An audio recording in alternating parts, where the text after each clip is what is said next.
Class 5-এ ওই বৃত্তি পায়, ও বৃত্তি। ওর বাড়িতে কোনো টাকা পয়সা দেওয়ার মতো লোক নাই। আমরা আর্থিক অবস্থার কারণে লেখাপড়া ছাড়ি দিছি, অন্য কর্ম করি। কিন্তু ওই এত কষ্ট করে লেখাপড়া করছে, ওই 2-4 জনের ছেলে মেয়ে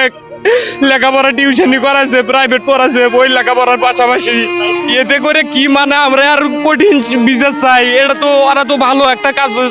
সরকারের কাছে ওরা ভালো কথা বলছে যে একটা কোটা বাড়াক, শুধু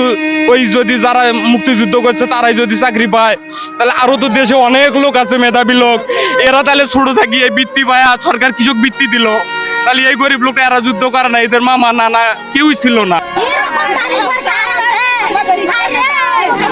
ভাই উজ্জ্বল, আমার বাবা উজ্জ্বল, আমার বাবা আমার এজেন্সি আসলো, আমার বাবা একলাই লেখা, আমার ভাইয়ের বয়সটা দেখলো না, আমার আর একটা লিমিট থাকে, বয়স দেখলো না, কম্পিউটার করে লেখাপড়া করছে। বিশেষ নাই, নিষ্ঠুরে কষ্ট করছে। আমরা যখন আসি ভাই সুদ্ধা জায়গা পাই না ভাই, আমার ভাই মানুষের কাছে থাকতে ভাই, ছোট বোন ভাই, আরে ভাই কষ্ট করে লেখাপড়া করতে ভাই, আমার ভাই তার ফলটা পালো না কে,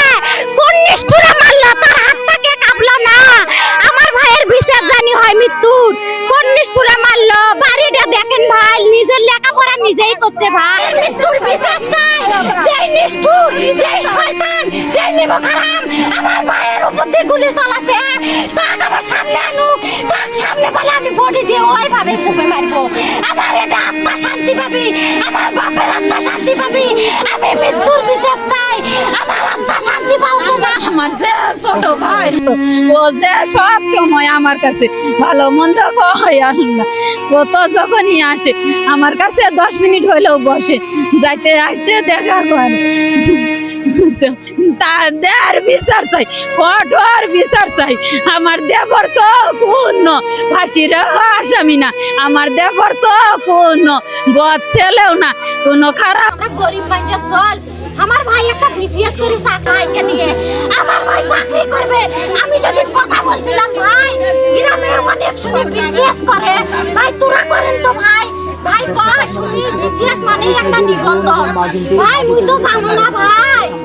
ভাই মুই তো জানো না